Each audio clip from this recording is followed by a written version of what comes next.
আসসালামু আলাইকুম। আজকে এই জায়গায় কাজে আছি। এই মেশিনটা যদি পানি রিলিজ করে, এই মেশিনটা বন্ধ হয়ে যাবে, ঠিক আছে? এখন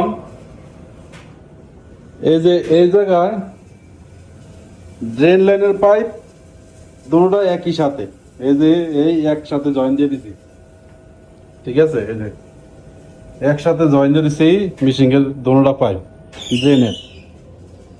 এখন এই পাইপটাকে আলাদা করে দেখবো কি বন্ধ হয়নি অটোমেটিক পানি ছাড়ার পরে দিয়ে। হ্যাঁ এলা এলা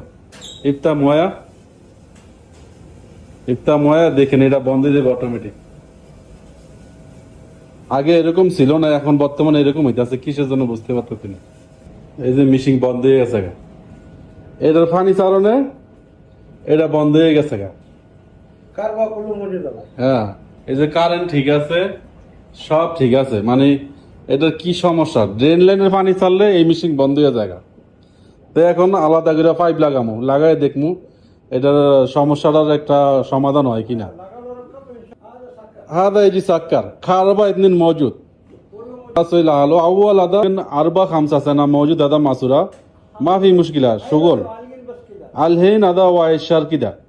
الحين انا افكر هذا سوي له هذا درين لاين بعدين চেক ইনশাআল্লাহ।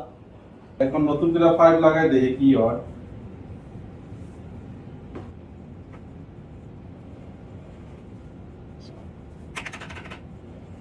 সাকা ছোট মাইকিনা সাক্ষারা জায়গা অনেক সিফা জায়গায় কাম যে করমু, মানে পাইপ এদিকে থেকে ওদিকে নেওয়াটা সমস্যা। কত যে সিফা জায়গায় কাম করুন লাগে জায়গা। হ্যাঁ দই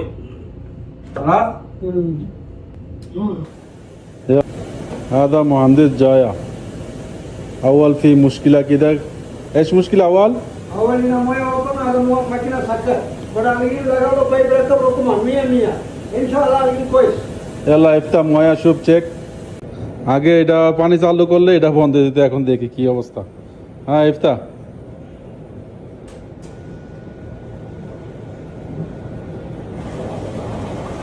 এখন ঠিক আছে। হ্যাঁ এখন আলিন মিয়া মিয়া أيوة يعني هذا مويه ইফতা هذا ما في سكر ماكينة شمال رقم 100 আলিন كويس ها رقم 100 شكرا يا رقم. إيه ما بيرو هذا مويه لازم فوق. এই যে এরকম ভাবে পাইপ রাখলাম আর কি, আলাদা আলাদা রাখনে এখন মনোগঞ্জিকে সমস্যাটা সমাধান হয়েছে।